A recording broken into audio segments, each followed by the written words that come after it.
자, 안녕하십니까. 오늘도 로마서 바이블 스터디 함께 하신 여러분 모두 환영하고요. 우리 박수하면서 시작하겠습니다. 네. 자, 우리 오늘 로마서 13장, 14장 같이 공부해 볼 텐데요. 여러분 그 13장, 14장 한번 읽어 보셨나요? 예. 어떤 내용인지 대충 아세요? 기억 안 나시죠? 예. 자, 우리 13장, 자, 우리 그 12장을 들어서면서 그리스도인의 삶이 어떠해야 하는지, 우리가 삶으로 드리는 예배의 삶을 살아야 한다, 예, 라는 것들을 좀 이렇게 봤고요. 그것이 하나님을 기쁘시게 하는 삶이다. 그리고 그러기 위해서는 우리 마음의 변화를 받아서 마음을 새롭게 해야 된다라는 것들을 우리 같이 살펴봤고요. 하나님이 주신 교회 공동체 안에서의 관계와 그 안에서 우리의 은사를 어떻게 사용해야 되는지 이런 것들, 그 다음에 뭐 형제자매 관계, 그리고 심지어 원수와의 관계를 어떻게 맺어야 되는지, 그들에 대한 태도를 어떻게 가져가야 되는지까지도 우리 함께 공부를 해봤습니다. 오늘은 로마서 13장을 나갈 텐데요.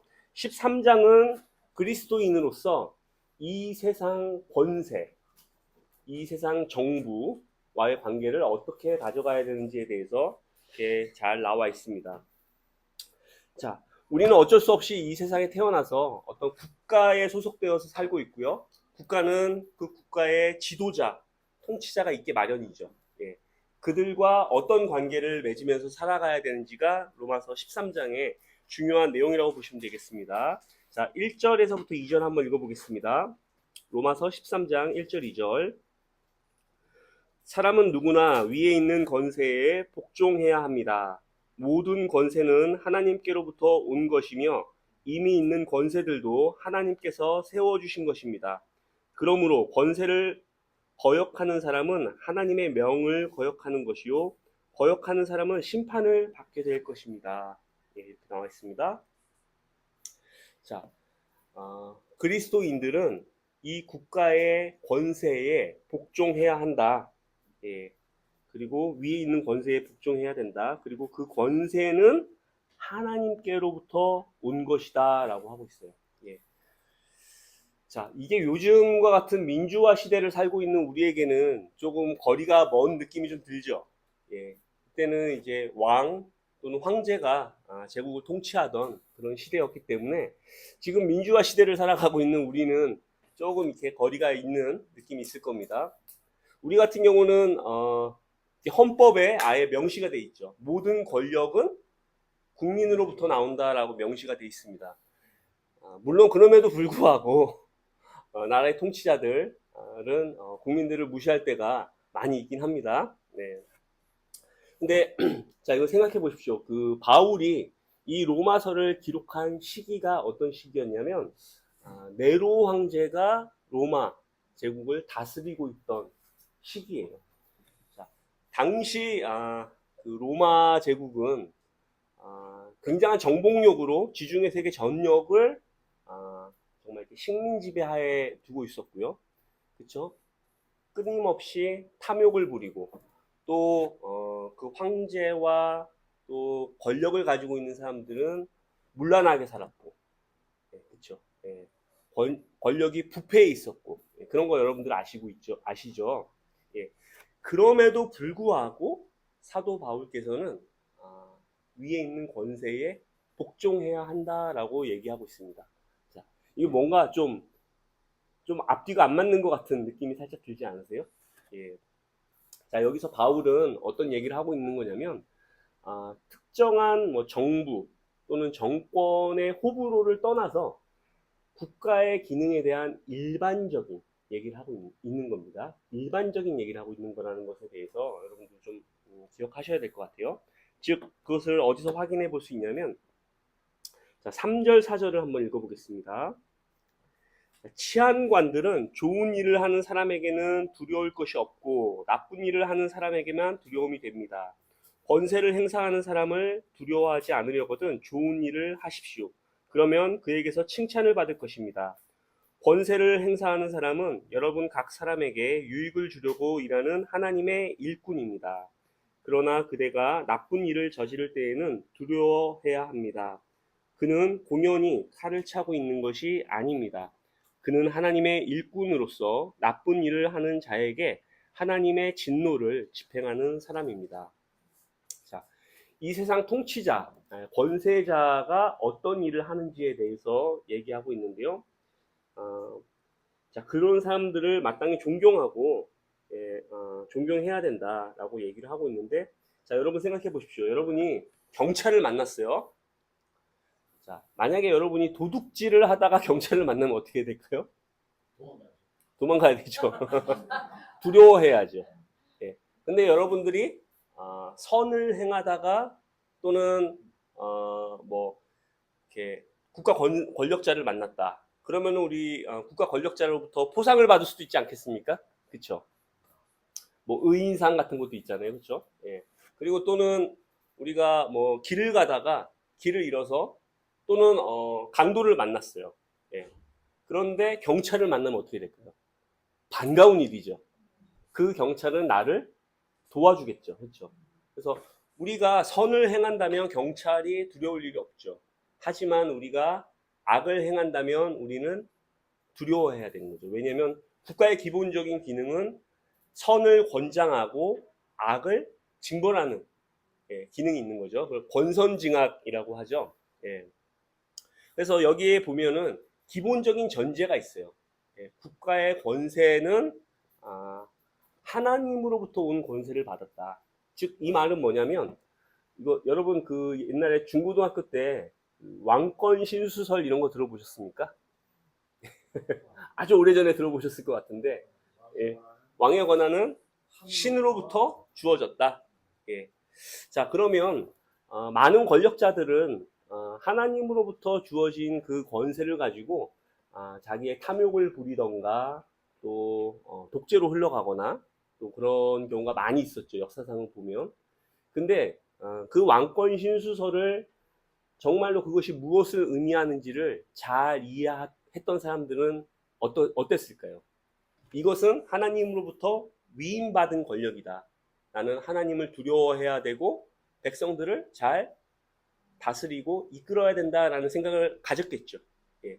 즉 왕권 신수설이 잘못 오용되면은 독재로 흐를 수 있지만 정말 그 권력자의 마음을 겸손하게 한다면 그것만큼 파워풀한 게 없는 거죠. 그래서 그 하나님으로부터 권세를 받았기 때문에 궁극적으로 그 권세자도 하나님의 뜻에 복종해야 될 의무가 있는 겁니다. 예. 그리고 그 권세자들은 국민이 평안한 삶을 살아갈 수 있도록 치안을 유지하고 또 선을 권장하고 악을 징벌하면서 이 땅에 그 화평이 생길 수 있도록 그래서 민초들이 평화로운 가운데서 그들의 삶을 영위해 나갈 수 있도록 하는 역할을 맡은 거죠. 자, 그런 의미에서 바울은 아주 일반적인 의미로서 권세에 복종해야 된다라고 합니다. 하지만 성경에 나와 있는 모든 권세자들이 다 뭐 국민을 위한다거나 시민을 위한다거나 그러진 않았죠. 예. 자, 어떤 경우가 있나요? 자, 바울이 이 로마서를 기록한 시기가 AD 한 57년경, 8년경 정도 되거든요. 예, 그때는 로마의 네로 황제가 이제 권력을 잡고 있었던 시기이긴 한데요. 아직 그리스도인들을 본격적으로 핍박하기는 이전이에요. 예. 자, 로마의 대화재 이후에 그 죄를 그리스도인의 잘못으로 덮어 씌우면서 그리스도인들에 대한 강력한 박해가 시작됐는데요. 그것은 그 나중 일이고요. 로마서가 기술된 당시에는 아직까지 그런 일이 없었습니다. 오히려 여러분들 사도행전이나 복음서 같은 거 보면은 로마 권력이 그 사도 바울을 좀 보호해 주는 것 같지 않으세요? 그렇죠? 그런 거 보이시죠, 그렇죠? 예. 오히려 유대인들로부터 사도 바울이 핍박을 받았는데 그런 것을 로마 권력이 오히려 보호해 주는 것들을 볼 수 있을 거예요. 예. 그래서 이게 우리가 로마서를 이해할 때 그게 상황서신이라고 했잖아요. 그때 당시의 상황, 어떠한 정황 속에서 기록되어 있는지를 잘 이해해야 되는 거죠. 하지만 우리가 더 뒤에 있는 서신서, 특히 요한계시록을 보면은 로마 권력이 어떻게 묘사되는지 아세요? 예, 적그리스도로 묘사되어 있어요. 큰 성 바벨론이라고 하면서, 예, 즉 그때는 도미티아누스 황제가 로마 제국을 다스리고 있었던 시대고요. 그때는 로마 제국이 그리스도인들을 강하게 핍박하던 그런 시대였습니다. 자, 그때는 요한계시록이 권세를, 그 세상 권세를 굉장히 부정적으로 묘사하고 우리가 저항하고 또 그래야 되는 것으로 이제 묘사를 하고 있습니다. 자, 무슨 말인지 아시겠죠? 예. 그래서 사도 바울께서는 근데 우리가 조심해야 될 것은 이런 구절을 보면서 자신의 정치적인 호불호에 따라서 이런 구절을 이용하면 안 되는 거예요. 즉, 이 구절은 우리나라에서도 굉장히 오용이 됐던, 남용이 됐던 구절입니다. 특히 우리나라 유신 정권이라든가 독재 시절이 있었잖아요. 그때의 기독교 지도자들, 굉장히 보수적인 그런 지도자들은 이 구절을 들어서 권세 복종해야 된다 라고 호도했었죠. 예. 근데 본인이 마음에 들지 않는 정권으로 만약에 바뀌면 그때는 오히려 목사들이 뭐 이렇게 반기를 들고 일어나고 그런 경우들도 있었습니다. 예. 그래서 이런 구절들은 자신의 어떤 정치적인 호불호를 떠나서 하나님 말씀을 중립적으로 이해를 해야 된다. 그래서 오용되기가 참 쉬웠던 구절이고요. 이 구절을 들어서 많은 독재자들이 선량한 사람들을 핍박하고 또 억압하는데 많이 사용됐던 그런 가슴 아픈 역사를 가지고 있는 그런 구절이기도 합니다. 자, 그렇다면 우리가 아까 전에 얘기했다시피 자, 국가의 권력이 만약에 시민들의 공공선을 증진하지 않고 시민들의 안녕을 도모하지 않고 자신의 권력의 그 오만함에 도취돼서 부패하고 탐욕에 가득 차 있을 때 그리스도인들은 어떻게 해야 될까요? 어떻게 해야 될 것 같습니까? 그때도 복종을 해야 될까요? 예, 그때는 우리는 저항해야 되는 것이 당연합니다. 예, 그것은 예를 들면 구약 성경에 보면 선지자들 보세요. 얼마나 부패한 왕들을 강하게 질책했습니까? 그렇죠? 예. 그 다음에 다니엘과 새 친구들 보면 아시겠죠? 그렇죠? 예. 그리고 예수님도 뭐라 그랬어요? 예수님도 너희가 진정으로 두려워해야 될 사람이 누구인지 보여주겠다. 사람의 영혼을 지옥에도 떨어뜨릴 수 있는 하나님만을 궁극적으로 너희가 두려워해야 되는 대상이다 라고 예수님도 그런 가르침을 주셨죠. 그렇죠? 예, 그래서 우리가 이런 구절을 단편적으로 이해하게 되면 불의한 권력을 지지하거나 옹호하거나 그런 권력에 우리 복종해야 된다라고 생각할 수도 있는데 아마 그러신 분은 없을 거라고 생각을 합니다. 그래서 잘 분별해서 이해해 주셨으면 좋겠습니다. 자, 그래서 자, 그리고 그래서 자, 우리 크리스찬들은 하나님이 우리를 보호해 주시고 있다라는 기본적인 어떤 그 마음을 가지고 있고 또 그 안에서 평안을 누리고 있잖아요. 근데 하나님을 믿지 않는 많은 사람들이 있지 않습니까? 그들도 역시 국가 권력으로부터 보호를 받으면서 살아야 되는 거죠. 그래서 하나님께서 그의 하나님께서 창조하신 모든 사람이 보호를 받고 예, 또 그 안녕을 누리면서 예, 잘 살아갈 수 있도록 국가 권력을 주신 것이다.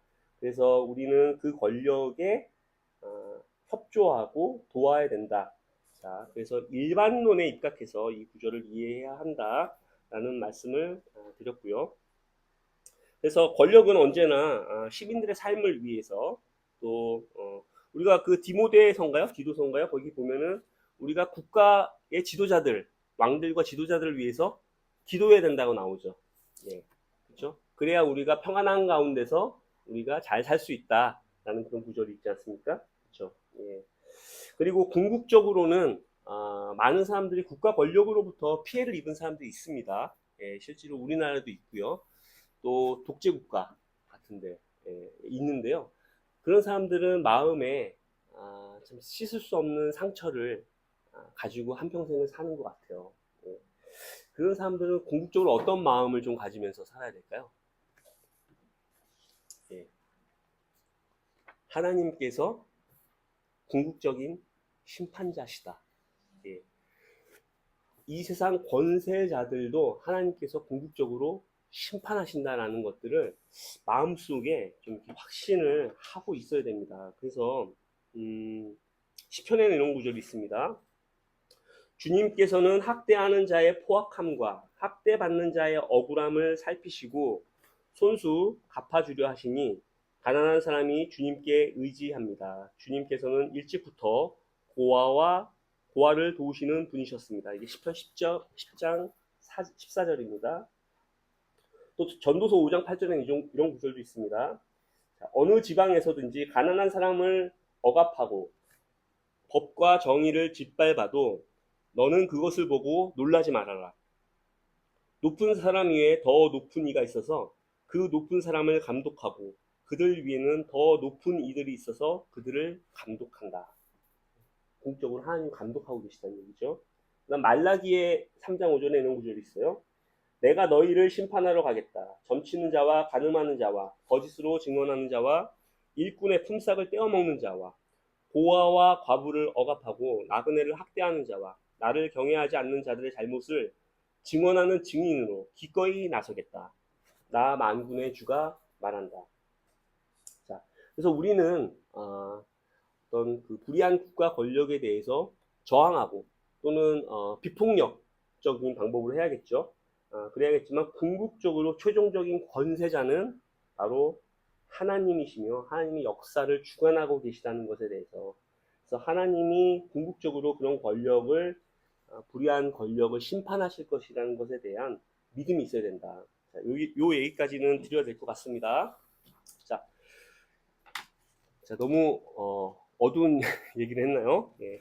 8절에서부터 10절을 한번 그래서 자, 이렇게 쭉 나와 있는데요. 예. 자, 6절, 7절 한번 읽어 보겠습니다. 예. 같은 이유로 즉 국가의 권세자들, 국가의 권력, 공권력은 하나님의 뜻을 행해야 하는 것을 기본 전제로 이 구절이 가지고 있다. 자, 그래서 6절 같은 이유로 여러분은 또한 조세를 바칩니다. 그들은 하나님의 일꾼들로서 바로 이 일을 하는데 힘쓰고 있습니다. 자, 여러분은 모든 사람에게 의무를 다하십시오. 조세를 바쳐야 할 이에게는 조세를 바치고 권세를 바쳐야 할 이에게는 관세를 바치고 두려워해야 할 이는 두려워하고 존경해야 할 이는 존경하십시오. 즉 국가 권세에 대해서 우리가 특히 세금 문제를 좀 다루고 있는데요. 그 의무를 다해야 된다라는 얘기를 하고 있어요. 당시 여러분들 한번 생각해 보십시오. 예수님을 복음서에 보면 예수님을 시험에 들게 하기 위해서 황제에게 세금을 바치는 것이 옳습니까? 하면서 그 바리새인 또는 뭐 율법학자가 와가지고 예수님을 시험에 들게 하는 그 질문을 했던 거 기억나십니까? 그때 예수님의 대답은 뭐였죠? 동전을 가져와 봐라. 그렇죠. 황제의 것은 황제에게, 하나님의 것은 하나님에게 바쳐라. 라고 얘기했죠. 예. 국가에 대한 권세에 의무를 다 해야 된다라는 걸 기본적으로 하면서요. 그 구절이 무엇을 얘기하고 있냐면 동전에 보면은 황제의 얼굴이 새겨져 있잖아요. 그렇죠? 그러면은 황제의 것은 황제에게 드려라. 근데 하나님의 것은 하나님에게 드려라. 자, 근데 봐보세요. 하나님의 형상으로 사람을 만들었잖아요. 그렇죠? 그러면 그 황제는 누구의 것입니까? 하나님의 것이죠. 예. 그러면 그 황제 역시도 하나님께 바쳐져야 된다. 즉 황제보다 더 위에 있는 권력으로서 궁극적인 권력으로서 권세로서 그 하나님을 얘기하고 있는 거죠. 예수님께서. 그래서 이런 구절도 여러분들 한번 좀 연관돼서 이해하시면 좋겠습니다. 자, 8절에서부터 읽어보겠습니다. 8절에서부터 10절. 서로 사랑하는 것 외에는 아무에게도 빚을 지지 마십시오. 남을 사랑하는 사람은 율법을 다 이룬 것입니다. 간음하지 말아라, 살인하지 말아라, 도둑질하지 말아라, 탐내지 말아라 하는 계명과 그 밖에 또 다른 계명이 있을지라도 모든 계명은 내 이웃을 내 몸과 같이 사랑하여라 하는 말씀에 요약되어 있습니다. 사랑은 이웃에게 해를 입히지 않습니다. 그러므로 사랑은 율법의 완성입니다. 이 구절에서 바울은 율법을 주신 목적에 대해서 얘기하고 있습니다. 그러면서 사랑의 빚 외에는 아무에게도 빚을 지지 말아라 라고 합니다. 즉 서로 사랑하는 것은 그런 빚은 지어도 된다는 거죠. 그렇죠? 우리가 서로 사랑하는 것은 단순한 채무가 아니라 결코 다 갚을 수 없는 그런 부채다라는 의미가 있는데요. 즉, 이 말은 뭐냐면은 하나님께서 율법을 주신 목적이 서로 사랑하게끔 하기 위한 건데, 자, 많은 사람들이 그 율법 때문에 사랑하기가 힘들어지거든요. 우리가 계속 율법이 사람들과 사람 사이를 가로막는 담으로 작용했고 서로를 판단하고 정죄하는 그런 역할이 율법이 원래 율법이 그런 역할을 하는 건 아니지만 사람들의 죄성 때문에 그렇게 됐었죠, 그렇죠? 예. 자, 근데 자, 복음서에 보면 예수님께서 율법학자들과 바리새파 사람들을 강하게 책망하실 때가 있어요. 자, 그때 그들을 강하게 책망했던 그 원인이 뭐냐면 그들에게 부족한 것이 있었기 때문에. 그것은 뭐냐면 그들에게 사랑이 없었어요. 예. 안식일에 병 고치는 문제로 예수님을 항상 이렇게 잡아 넣으려고 하는 사람들이 있었거든요. 예수님이 안식일에 병 고치나 안 고치나 한번 보자 이러고 있다가, 근데 잘 보십시오. 그 손이 오그라든 사람이 안식일에 진정한 안식을 얻으려면 어떻게 되죠? 손을 펴야 진정한 안식을 얻는 거 아니겠습니까? 그렇죠? 예. 근데 그들은 그런 거에 관심이 없었죠. 예. 그 다음에 가늠하다가 현장에서 잡혀온 여인에게 사람들은 돌팔매질을 하려고 했죠. 그렇죠? 근데 예수님은 어떻게 했습니까? 연민의 마음을 보여주시고 그 여자를 용서해 주셨죠. 그렇죠? 예. 즉 율법학자들과 바리새파 사람들의 그 사랑 없는 마음, 사랑 없는 율법 준수를 예수님께서는 강력하게 책망하십니다. 그래서 사람들은 율법을 준수하는 데는 혈안이 돼 있지만 그 율법이 본래적으로 의도한 바, 율법의 궁극적인 목표와 정신인 사람을 사랑하는 것은 잊어버리고 있었던 거죠. 예, 그래서 자, 율법을 주신 목적이 사랑이라는 것에 대해서 다시 한번 사도 바울께서는 일깨워주고 있는 부분입니다. 그래서 그 사람들을 사랑하기 위해서 율법을 지키는 건데 율법을 지키려고 사랑을 잃어버리면 안 되는 거죠. 그러니까 앞뒤가 바뀌면 안 되는 겁니다. 그래서 그런 것들은 하나님이 원하시는 삶의 모습이 아니다. 그래서 우리 전에 그 율법 중에서도 도덕법은 반드시 지켜야 된다라고 했고요. 제2법의 한계가 이런 데 있는 겁니다. 제2법은 타인에게 별로 유익을 가져다 주지 못해요. 예. 그리고 왜냐면 그냥 자기 혼자만 하면 되는 거예요. 뭐 제사 드리는 거, 뭐 예배 드리는 거, 헌금하는 거, 뭐 이런 것들인데요. 사람을 사랑하기 위해서 자기 자신을 바꿔내려는 노력이 없어도 할 수 있는 것들이에요. 자기를 부인하고 사람들을 사랑하기 위한 결단이 없이도 할 수 있는 것들이죠. 예. 그래서 결국 그런 것들에 심취하는 삶이 그들의 삶과 그들의 어떤 종교를 분리시킨 그런 율법주의적인 어떤 종교인으로 종교인이 된 거죠. 예, 그래서 그런 것과 관련해 가지고 같이 이해하시면 좋겠습니다. 그래서 우리가 율법에 순종하려면 사실 우리의 노력과 힘으로는 안 되죠. 예, 우리 그것도 배웠는데 성령님께서 우리의 율법 순종을 도우셔야 되죠. 그래서 우리는 성령님의 인도하심을 따라 성령님을 의지하면서 하나님의 법인 율법을 지켜야 된다. 말씀을 다시 한번 드리고요. 예. 자, 그 다음에 11절에서부터 14절을 한번 읽어보겠습니다. 여러분은 지금이 어느 때인지 압니다. 잠에서 깨어나야 할 때가 벌써 되었습니다. 지금은 우리의 구원이 우리가 처음 믿을 때보다 더 가까워졌습니다. 밤이 깊고 낮이 가까이 왔습니다. 그러므로 우리는 어둠의 행실을 벗어버리고 빛의 갑옷을 입읍시다. 낮에 행동하듯이 단정하게 행합시다. 호사한 연애와 술 취함, 음행과 방탕, 싸움과 시기에 빠지지 맙시다. 주 예수 그리스도로 옷을 입으십시오. 정욕을 채우려고 육신의 일을 꾀하지 마십시오. 자, 이 구절을 읽으면은 여러분들이 어떤 느낌이 좀 오시는 게 있을까요? 좀 이런 느낌 오지 않아요? 아, 이 세상의 끝이 다 와간다. 그 끝에는 하나님의 마지막 심판이 기다리고 있으니까 우리가 정신을 좀 차려야 된다. 라는 어떤 그런 느낌이 이 구절 속에 좀 느껴지지 않습니까? 예, 그쵸. 여기 이제 형제들은 군대를 아마 갔다 오셨을 텐데, 군대 가면 아침에 잠을 깨우는 기상나팔이 울리죠? 그러면은 벌떡 일어나야 되잖아요. 예, 밤이 지나고 새 아침이 밝았기 때문에, 예, 우리를 깨우는 기상나팔이 울려 퍼지죠. 그것처럼 바울은 잠자고 있는 사람들에게 깨어나라고 촉구하는 겁니다. 예, 이미 밤이 깊고 새벽이 오고 아침이 밝아오고 있다. 여러분들이 어떻게 살아야 되는지를 한번 돌아보고 어둠의 행실을 벗어버려야 된다. 예, 이제는 하나님의 심판이 가까이 왔다.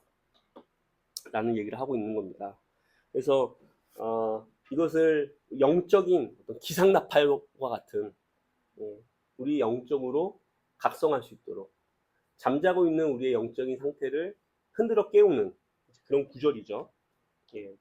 그래서 우리가 전에 공부를 할 때 우리가 그리스도인이 되어서 하나님 나라에 들어왔지만 이 하나님 나라의 삶은 이미 구원받았지만 아직 구원이 완성된 삶이 아닌 이미와 아직 사이에 존재하는 그 긴장관계, 이 안에는 우리가 항상 넘어질 수도 있고요.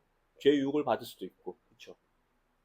그래서 영적인 전투가 끊이지 않는 그 시기를 살고 있습니다. 그래서 여기 보면은 바울에게는 어떤 생각이 있었냐면, 그리스도의 재림이, 예수님의 재림이 가까이 왔다. 우리는 깨어 있어야 된다라는 것을 항상 바울은 강조하고 있어요. 그것을 이제 그냥 임박한 종말론 사상이라고 하는데요. 여러분 그냥 알고 계시면 될 것 같습니다. 예, 임박한 종말론 사상이 바울에게는 있었어요. 그래서 바울이 그렇게 열심히 전도하고 다녔던 이유도 주님이 곧 재림하실 거다라는 그런 확신이 있었기 때문이에요. 예. 자, 우리가 만약에 주님께서 주님은 우리가 볼 날이 멀고 아직 뭐 여유가 있다라고 생각하면 우리가 영적으로 느슨해지기가 사실 쉽습니다. 그렇죠? 예. 그래서 우리가 영적으로 깨어서 진지하게 제자 삶에 임해야 되는 것이죠. 예. 그래서 여기 보면 그리스도로 옷을 입으라고 나와 있는데요. 자, 성경에서 옷은 뭘 의미하냐면 우리의 행동입니다. 예. 그리스도로 옷 입는다라는 것은 그리스도를 닮은 행동, 순종의 삶을 살아야 된다라는 것을 의미하고 있어요. 그리고 이것은 당시 세례받을 때, 지금 우리도 세례받을 때 세례복을 바꿔 입지 않습니까? 그렇죠. 그런 세례의 관습과 연관된 그런 표현이에요. 그래서 세례의 예복을 입고 새로운 삶에 들어가는 그런 모습입니다. 그래서 우리가 과거의 죄악된 삶을 벗어 던지고 주님을 배울 날을 기대하면서 그리고 그날이 가까워지고 있다라는 그런 인식 속에서 하나님의 백성으로서 하나님의 백성다운 행동으로 살아야 된다라는 것을 바울이 얘기하고 있습니다. 자, 이런 구절들이 우리를 좀 일깨우는 그런 시간이 이제 되기를 바라고요. 자, 로마서 우리 14장으로 한번 좀 넘어가 보겠습니다. 자, 로마서 14장에는 로마서 14장은 어떤 내용을 다루고 있는지 여러분 읽어보셨죠? 예. 여러분 강한 자와 약한 자 이런 거 들어보셨나요? 제가 말씀 몇 번 드리긴 했어요. 그렇죠?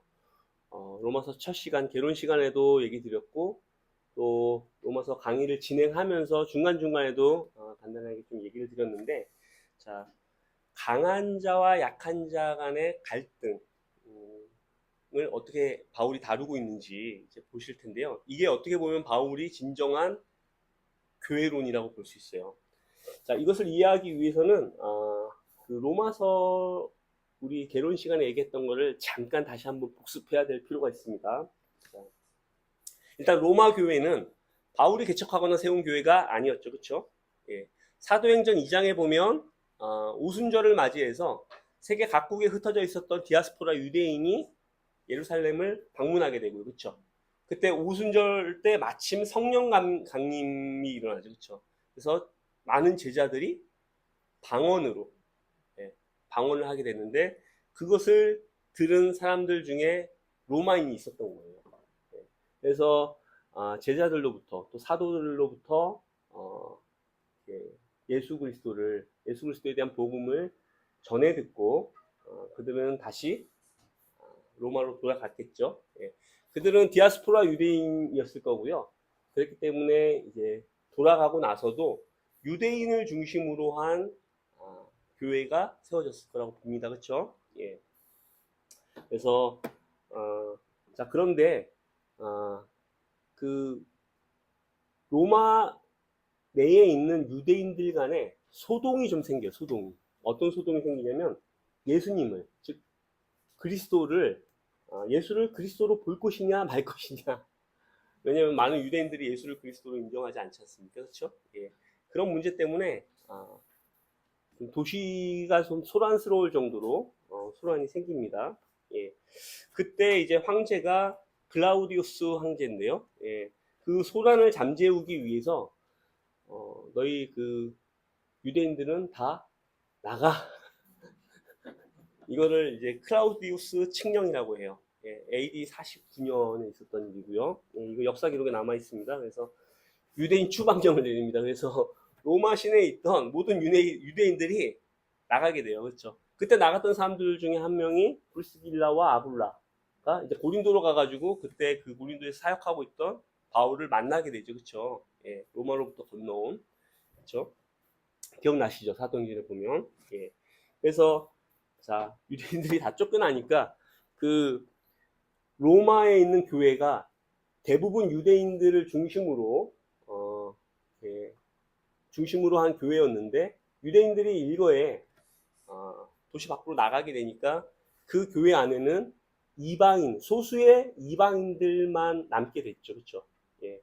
그런 상황 속에서 자, AD 54년 네로 황제가 즉위한 이후에 클라우디우스의 그 유대인 추방령이 해제가 됩니다.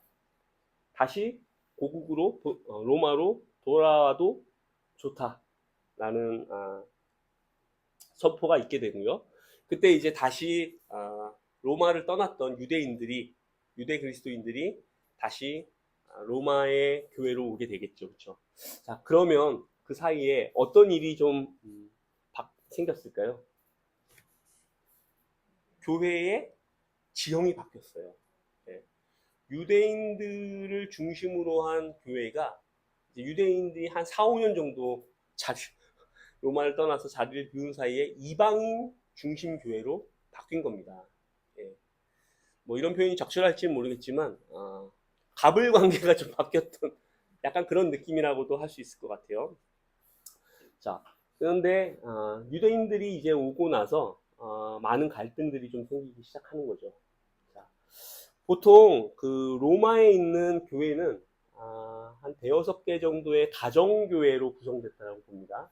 우리로 따지면은 바이블톡 같은 소그룹이 몇 개 있는 거예요. 지금 우리처럼 전체가 다 같이 어떤 큰 예배당을 빌려가지고 뭐 예배당을 가지고 있어서 뭐 거기서 예배를 드린다던가 그런 생각을 하지 마시고, 그때 당시의 교회는 이제 가정교회 형식으로 되어 있었다. 그러면 그 가정교회에 유대인들은 유대인들 중심의 가정교회가 모였겠죠, 그렇죠? 그들의 풍습과 뭐 언어와 습관이 일치하니까 유대인들끼리 이제 그 가정교회를 형성했을 거고요. 이방인들은 또 이방인들 나름대로 가정교회를 형성했을 겁니다. 근데 교회가 전체가 다 같이 모이는 시간이 있잖아요, 그렇죠?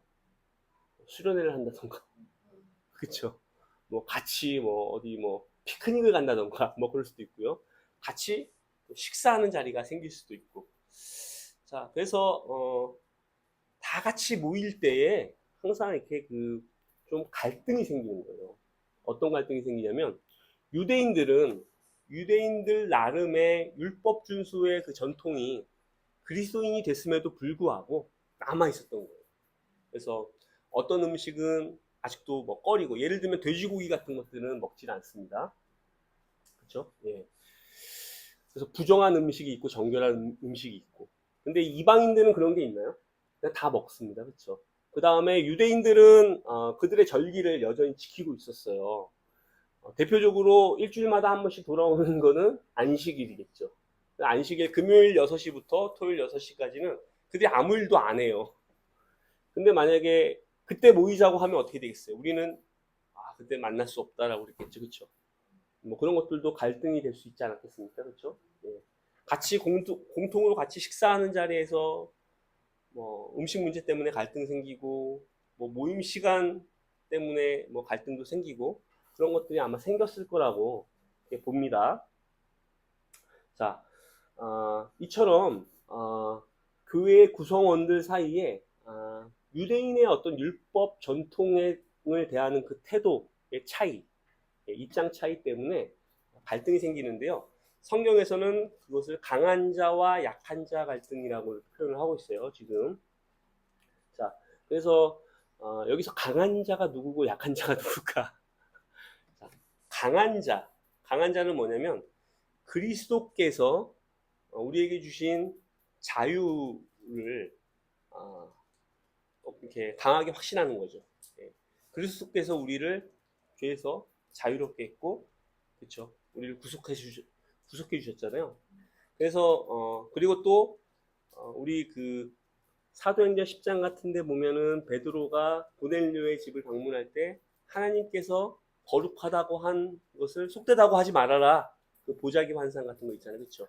그래서 더 이상 유대인의 그 율법이 그리스도인의 신앙생활에 지켜야 되는 그런 요소로 작용하지 않는다라고 생각했던 사람들을 강한 자라고 합니다. 강한 자. 이 사람들은 대부분 어떤 사람들이었을까요? 이방인이었겠죠. 이방인. 왜냐하면 그 사람들은 뭐 유대인의 율법에 뭐 관심이 있었겠습니까? 별로 없었겠죠. 자기네들은 유대인이 아니니까. 그렇죠? 예. 자, 대부분이 이방인들로 구성되어 있었고요. 그런데 100% 그런 건 아니에요. 바울 같은 사람은 유대인이잖아요. 그렇죠? 바울은 이제 디아스포라 유대인인데, 바울은 유대인임에도 불구하고 율법에 대해서 굉장히 자유로운 입장을 취하고 있었습니다. 그렇죠? 그래서 대부분의 유대인과 율법에 대해서 자유로운 유대인 그리스도인들이 강한 자에 속해 있었어요. 자, 이해되시죠? 유대인이 100% 이방인 아니 그 강한 자가 100% 이방인이다. 이렇게 생각하지 마시고 그 율법을 대하는 입장이 어떤지에 따라서 여러분 생각하셔야 됩니다. 자, 약한 자가 있는데요. 약한 자는 뭐 어떤 사람이냐면 좀 보수적이에요. 예. 그들의 율법을 준수했던 조상 대대로 율법을 준수하고 그 전통을 지켜왔던 유대인들은 아무리 그리스도인이 되었음에도 불구하고 그 전통에서 자유롭기는 아마도 좀 힘들었겠죠. 예. 그래서 율법을 계속 고수했습니다.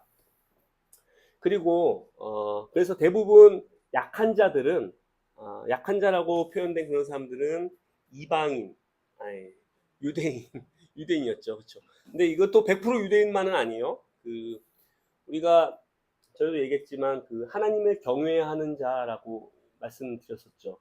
그 사람들은 이방인이었음에도 불구하고 하나님을 믿는 그 신앙, 유대교 신앙에 관심을 갖고 회당에 방문했던 사람이라고 얘기 드렸잖아요. 그 사람들 중에 일부는 할례를 받고 유대교로 개종했겠죠. 이방인임에도 불구하고. 그리고 나서 그리스도인 된 사람이 있겠죠. 예, 그런 사람들은 어떤 좀 뭐라 그럴까요? 율법에 대해서 자기가 율법에 헌신하기로 한 이방인이긴 하지만 율법에 헌신하기로 한 사람이잖아요. 그러니까 율법 전통을 지키려고 노력했던 그런 이방인도 있었습니다. 그렇죠? 무슨 말인지 이해가 가시죠? 예, 그래서 예를 들면은 뭐 고넬료 같은 사람 실제로 어땠을지 모르겠지만 고넬료 같은 사람들을 우리가 하나님의 경외하는 자, 영어로 God fearer, 하나님을 두려워하는 자라고 하는데요. 자, 이방인 중에서도 일부는 유대인들처럼 율법 전통에 좀 이렇게 열심히 있었던 사람들이 있었다. 자, 그러면은 그 교회 공동체 내에서 자, 그 5년간, 5, 6년간 유대의 그 로마를 떠나 있었던 그 사람들이 다시 왔을 때는 이방인들이 훨씬 많았겠죠, 그렇죠? 네. 이방인들 중심의 교회가 이제 되었고요. 그러니까 다수를 차지했겠죠.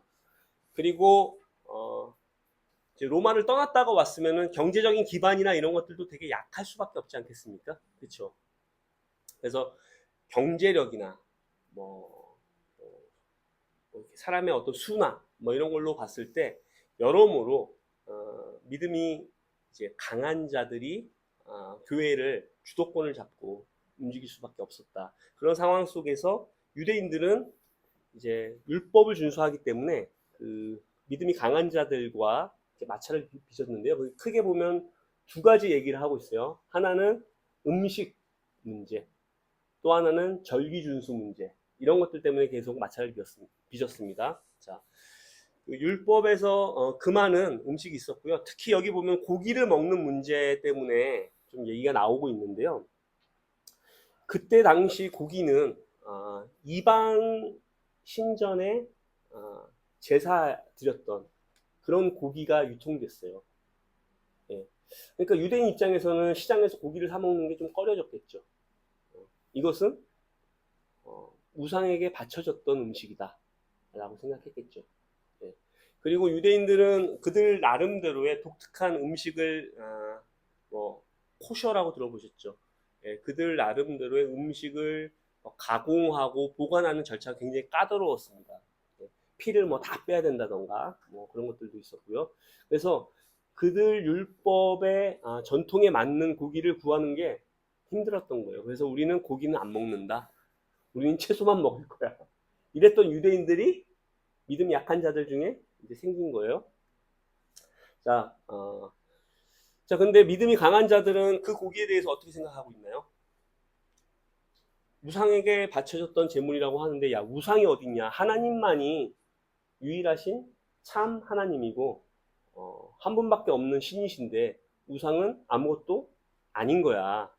그거는 단지 고기일 뿐이야. 먹어도 돼. 이런 입장을 취한 거죠. 예. 그러니까 즉 여러 가지 뭐 음식 문제, 뭐 절기준수 문제에 대해서 신앙에서 보다 더 율법에 대한 자유로운 입장, 또 진보적인 입장을 취하고 있었던 믿음이 강한 자와 좀 더 보수적이고 관습에 얽매여 있었던 믿음이 약한 자 사이에 이렇게 갈등이 생기는 거죠. 예. 자, 여기까지 잘 이해되셨나요? 자, 그러면 서로 어떻게 봤을까? 잘 보세요. 자, 믿음이 약한 자는 믿음이 강한 자를 보면서 판단했겠죠. 저 사람들은 우상에게 바친 재물을 먹네. 저건 죄야. 판단하고 정죄하고. 자, 믿음이 강한 자는 믿음이 약한 자를 어떻게 봤을 것 같아요? 저 사람들 아직도 율법에 매여 있네. 복음의 자유를 누리지도 못하네. 업신여기고. 서로 업신여기고 판단하고. 자, 이런 갈등 관계가 있었던 겁니다. 그래서 바울은 거기에 대해서 이제 강력하게 이제 얘기를 하는데요. 자, 14장 3절, 4절 한번 읽어볼까요? 자, 쭉 1절부터 한번 읽어보겠습니다. 여러분은 믿음이 약한 이를 받아들이고 그의 생각을 시비거리로 삼지 마십시오. 자, 믿음이 약한 이를 받아들여야 된다는 얘기를 일단 하고 있네요. 그리고 그의 생각을 시비거리로 삼지 말라고 얘기합니다. 어떤 사람은 모든 것을 다 먹을 수 있다고 생각하지만 믿음이 약한 사람은 채소만 먹습니다. 자, 요거 이해하셨죠? 예. 먹는 사람은 먹지 않는 사람을 업신 여기지 말고 먹지 않는 사람은 먹는 사람을 비판하지 마십시오. 여기 비판보다는 판단하고 정죄한다라는 느낌에 가깝습니다. 자, 그러면서 뭐라고 하냐면 하나님께서는 그 사람도 받아들이셨습니다라는 얘기를 하고 있어요. 자, 우리가 서로 존중하고 인정해줘야 되는 이유가 뭐냐면 저 사람도 하나님이 받아주신 사람이다 라는 거예요. 예. 자, 그게 훨씬 중요한 거죠. 어떤 그 음식이나 어떤 그런 것들 때문에 갈등이 있을 수는 있지만 더 중요한 전제는 하나님이 저 사람을 받아주신 사람이라는 거예요. 예. 그 다음에 계속 읽어보겠습니다. 4절. 예. 우리가 누구이기에 남의 종을 비판합니까? 그가 서 있든지 넘어지든지 그것은 주인이 상관할 일입니다. 주님께서 그를 서 있게 할 수 있으시니 그는 서 있게 될 것입니다. 또 어떤 사람은 이 날이 저날보다 더 중요하다고 생각하고 또 어떤 사람은 모든 날이 다 같다고 생각합니다. 각각 자기 마음의 확신을 가져야 합니다. 자, 그런 걸로 서로 비판하지 말고 너희 나름대로 확신을 가지고 있으면 된다. 자, 그런데 비판하고 판단하지 마라. 자, 그러면서 뭐라고 얘기하냐면 자, 어떤 종이 두 명 있어요. 내가 저 종한테 너는 왜 그래? 막 판단하고 정죄를 해요. 근데 그 종에 대한 권한은 누가 가지고 있습니까? 그 주인이 가지고 있는 거예요. 같은 종의 입장에서 그 사람을 왈가왈부할 수 있는 권한이 없는 겁니다. 그 주인이 그 종을 받았으면 나는 뭐 할 수 있는 게 없는 거예요. 그렇죠? 예. 그리고 뭐라고 하냐면 또 하나는 자, 사람들마다 어떤 사람은 이날을 더 중요하게 또 다른 사람은 모든 날이 다 같다고 생각한다. 여기서 보면은 어떤 날은 이날이 전날 어떤 사람은 이날이 전날보다 더 중요하다고 생각했던 사람. 이 사람들은 누구일까요? 예, 믿음이 약한 자들이겠죠. 예, 안식일 같은 날 또는 유대 절기를 더 중요하게 생각하는 사람. 또 어떤 사람은 모든 날이 다 같다. 하나님께서 새롭게 창조하신 새로운 질서 안에서 모든 날이 다 귀해. 이런 생각을 가지고 있었던 거죠. 이런 사람들은 믿음이 강한 자가 되는 거죠. 예. 그래서 자, 6절도 한번 읽어보겠습니다. 어떤 날을 존중히 여기는 사람도 주님을 위하여 그렇게 하는 것이요. 먹는 사람도 주님을 위하여 먹으며 떡을 먹을 때 먹을 때에 하나님께 감사를 드립니다. 그리고 먹지 않는 사람도 주님을 위하여 먹지 않으며 또한 하나님께 감사를 드립니다. 자, 우리가 서로 존중하고 인정해줘야 되는 이유 중에 하나는 뭐냐면 너도 같은 종이면서 왜 남의 종을 너가 판단할 자격이 없다. 너가 남의 종을 판단하고 정죄한다면 그거는 도를 넘는 거야. 라는 얘기를 하고 또 하나는 고기를 먹는 사람도 그 사람 하나님 위해서 그렇게 하고 있는 거야. 자, 먹지 않는 사람 그 사람도 하나님을 위해서 그렇게 하고 있는 거다. 자, 둘 다 주님을 위해서 그렇게 하고 있는 거다라는 얘기를 하고 있죠. 그렇죠? 예. 그래서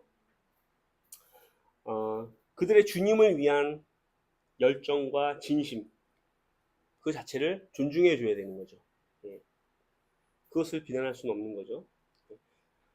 근데 사실은 우리가 어떤 것에 대해서 아무리 좋은 의도를 가지고 있어도 그 열심이 지나치면 자칫 분열을 일으킬 수 있어요. 이제 그런 상황이 이제 계속되고 있는 겁니다. 자, 그러면서 좀 더 읽어보겠습니다.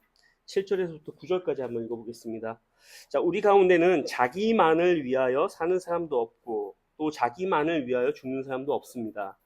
우리는 살아도 주님을 위하여 살고 죽어도 주님을 위하여 죽습니다. 그러므로 우리는 살든지 죽든지 주님의 것입니다. 그리스도께서 죽으셨다가 살아나신 것은 죽은 사람에게도 산 사람에게도 다 주님이 되시려는 것이었습니다. 자, 매우 중요한 얘기를 하고 있는데요. 9절에 보면 그리스도께서 죽었다가 살아나신 것. 그 이유가 뭐래요? 죽은 사람에게도 산 사람에게도 주님이 되려고 하시는 것이다. 자, 여기서 이게 사실은 어떻게 보면은 복음의 아주 핵심적인 부분이에요. 그리스도께서 십자가 죽으시고 부활하신 이유는 모든 사람의 주님이 되시려고 하신 거였다. 즉 그리스도가 왕이시다. 그리스도가 통치하신다. 그리스도가 다스리신다. 모든 사람이 그리스도에게 순복해야 된다. 자, 그러면 생각해 보십시오. 그리스도께서 왜 십자가에 달려서 돌아가셨나요? 사람들의 죄를 용서하고 그들을 받아들이고 그들을 하나님 백성 삼기 위해서. 그렇죠? 그렇게 받아주셨는데 그런 분을 주님으로 너희가 모신다고 하면서 너희는 왜 음식 문제 때문에 어떤 사람들을 정죄하고 업신여기고 받아들이지 않고 있냐 서로. 너희가 그리스도를 주님으로 모시는 사람 맞아? 이렇게 얘기하고 있는 거죠. 그러니까 이게 굉장히 강력한 도전을 하고 있는 겁니다. 그래서 주님을 위해서 살기도 하고 죽기도 하겠다고 하는 사람들이 크리스찬인데 음식 문제로 싸우고 있다는 게 말이 안 된다. 예. 그리스도의 주권을 인정하는 사람은 그리스도의 본을 따라 사는 사람이잖아요. 그렇죠? 근데 그리스도께서 어떻게 사셨나? 예.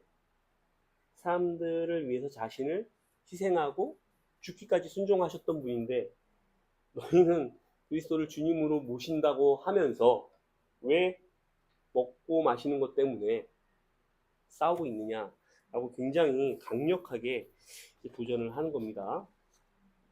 자, 우리 10절 그러면서 이제 더 무서운 얘기를 하는데요. 10절.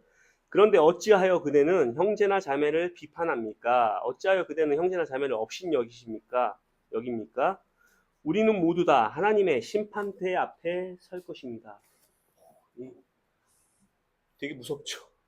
네. 여러분은 형제나 자매를 비판하고 업신여기는 것 때문에 하나님의 심판을 받을 수 있다는 것에 대해서 생각해 보신 적 있으십니까? 네. 우리는 다 하나님의 심판대 앞에 설 거라고 바로 그렇게 얘기하고 있어요. 자, 우리가 착각하는 것 중에 하나가 이런 거예요. 예수님을 믿는 사람들은 심판받지 않아. 이거는 믿지 않는 사람들이 심판받는 거야. 지금 바울이 믿지 않는 사람들에 대한 얘기를 하고 있는 건가요? 아니죠. 바울은 믿는 그리스도인들에게 지금 이 얘기를 하고 있는 거예요. 성경을 자세히 다들 다 자세히 읽어보셨겠지만 하나님의 심판은 믿는 자들에게 일어납니다. 양과 염소가 누구에게서 나눠지는 거예요? 믿는 사람들 안에서 양과 염소가 교회 공동체 안에서 구원받는 양과 구원에서 탈락하는 염소가 생기는 거예요. 예. 그래서 믿음이 약한 사람, 믿음이 강한 사람이 서로 판단하고 정죄하고 업신여긴다면 하나님의 책망을 받게 될 것이다. 자, 하지만 우리가 글쎄요, 예, 하나님의 어떤 판단을 내리실지 참 우리는 두려운 마음으로 이 삶을 살아야 되는데, 자, 이런 일들이 교회에서 많이 일어나죠. 너무 쉽게 다른 사람들에 대한 얘기를 하고 뒷담화를 하고 또 어떨 때는 있지도 않은 얘기를 전하고, 자, 이런 것들을 우리가 너무 좀 대수롭지 않게 생각하는 경향이 있는데 이거는 바울이 굉장히 강하게 얘기하고 있는 겁니다. 예. 하나님의 심판대 앞에 서게 될 것이다. 자, 그때는 12절. 그러므로 우리는 각자 자기 일을 하나님께 사실대로 아뢰어야 할 것입니다. 그때는 너희가 한 일에 대해서 하나님께 다 설명해야 된다. 그러니까 이게 정말로 무서운 구절입니다. 그래서 사실 우리에게 이런 거룩한 두려움이 필요한 겁니다. 그렇죠? 우리가 너무 이렇게 두려워하면서 막 의기소침하게 살 필요도 없지만 우리가 너무 교만해져서 오만방자해지면 안 되는 거죠. 하나님의 심판대 앞에 설 것이라는 것에 대해서 우리는 인식하고 있어야 된다. 그래서 자, 그러면 자, 13절. 그래서 어떻게 해야 되냐? 그러므로 이제부터는 서로 남을 심판하지 마십시오. 형제 자매 앞에 장애물이나 걸림돌을 놓지 않겠다고 결심하십시오. 자, 내가 주 예수 안에서 알고 또 확신하는 것은 이것입니다. 무엇이든지 그 자체로 부정한 것은 없고 다만 부정하다고 여기는 사람에게는 부정한 것입니다. 자, 바울은 일단 이런 생각을 가지고 있어요. 어떤 사물 또는 상황을 바라보는 인식이 그 자체로는 부정하거나 부정한 것이 없다. 그 사람이 그것을 어떤 태도로 대하고 있는지에 따라서 달라진다. 그것을 부정하고 하다고 여기는 사람에게는 부정한 거고 그렇지 않다고 여기는 사람에게는 그렇지 않은 거다라고 어떤 굉장히 가치 중립적인 얘기를 하고 있습니다. 그러면서 자, 15절 그대가 음식 문제로 형제 자매의 마음을 상하게 하면 그것은 이미 사랑을 따라 살지 않는 것입니다. 음식 문제로 그 사람을 망하게 하지 마십시오. 그리스도께서 그 사람을 위하여 죽으셨습니다. 자, 우리가 여기서 바울은 음식 문제로 어떤 형제나 자매를 유혹에 걸려 넘어지게 하지 마라. 시험에 들게 하지 마라. 걸려 넘어지게 하지 말라라고 합니다. 자, 이거는 강한 자에게 주는 얘기예요. 믿음이 강한 자에게. 자, 생각해 보세요. 어떤 사람은 과거 우상 숭배 의식에 참여했던 사람이 있겠죠. 그 사람은 제자가 되면서 예수 그리스도의 제자가 되면서 회개하고 그런 삶의 습관에서 강하게 돌이킨 거죠. 근데 믿음이 강하다고 하는 사람이 이 음식, 이 고기는 이건 뭐 문제될 거 없어. 이거는 그리스도 안에서 전혀 문제될 게 없어. 이건 우상이 어딨어. 먹어도 돼. 술도 마셔도 돼. 이러고 믿음이 약한 사람 앞에서 그것을 먹거나 마신다고 생각해 보십시오. 그러면 그 형제나 자매는 그것 때문에 걸려 넘어질 수가 있죠. 왜냐하면 내가 과거 우상숭배 의식에 참여했던 사람들은 생각날 거 아니에요. 그렇죠. 자신의 과거에 죄악된 삶이 소환될 거 아닙니까? 기억 속에. 그렇죠. 게다가 당시 신전에서 행해지던 우상숭배 안에는 뭐가 있었냐면 신전 창기들이 있었어요. 창녀들이 있었단 말이에요. 그래서 제사를 드린다는 명목으로 거기서 성매매도 같이 이루어졌습니다. 그러면 어떤 형제나 자매가 거리낌 없이 그 음식을 먹고 마시는 걸 보면서 자신이 과거에 지었던 죄의 유혹에 빠질 수도 있는 겁니다. 그렇죠? 예. 그 어떤 형제나 자매들 중에는 아주 엄격하게 율법주의적으로 사는 사람도 있어요. 실제로. 자, 그 사람들은 술은 입에도 되지 않습니다. 왜냐하면 그 술 때문에 과거에 얼마나 큰 죄를 짓고 삶이 얼마나 망가졌는지를 경험했던 사람은 거기서 돌이켜서 술은 입에도 안 돼요. 네. 근데 어떤 형제나 자매가 술은 주님이 주신 거야. 이거 자체는 문제될 게 없어. 그러면서 그 사람 앞에서 먹는다고 생각해 보세요. 그러면 그 사람들은 어떻게 될까요? 과거에 그 알코올 중독 습관이 생각나겠죠. 강하게 유혹받을 수 있겠죠. 그렇죠? 그래서 믿음이 강한 사람은 그의 자유를 믿음이 약한 사람을 위해서 제한해야 된다. 스스로. 예, 업신여기면 안 된다. 라는 얘기를 하는 겁니다. 그래서 교회 공동체는 언제나 강한 사람이 약한 사람을 돕는, 예, 그게 이제 교회 공동체입니다. 그래서 그 사람의 믿음이 약한 사람의 신앙이 넘어지지 않도록 배려하고, 예, 도와주고 성숙으로 이끌어가야 될 책임이 믿음이 강한 자에게 있는 것이죠. 자, 그래서 자, 무슨 말인지 아시겠습니까? 그래서 서로를 이제 품어야 된다라는 얘기를 하고요. 우리 자, 여기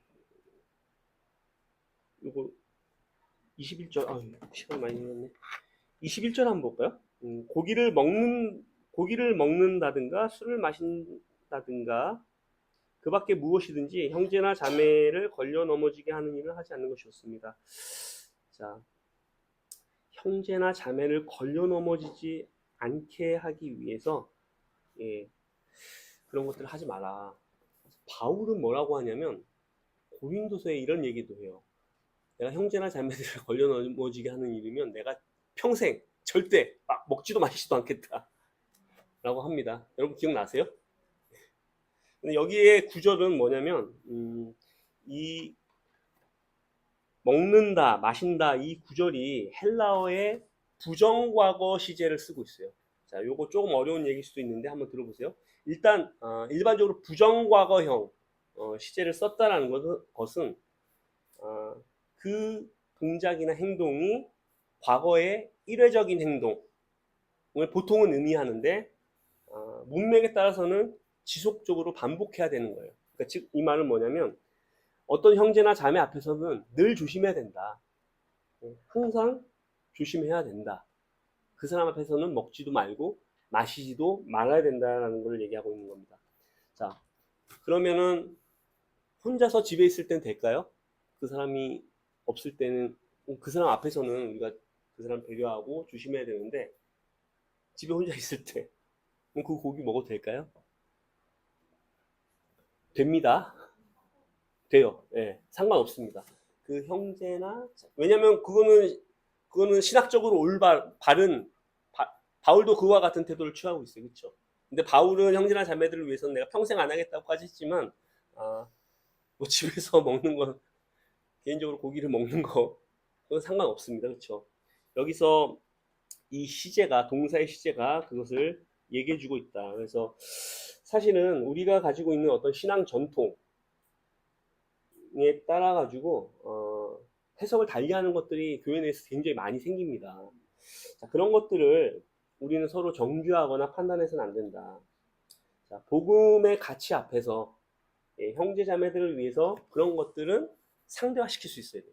중요하지 않은 거예요. 그렇죠?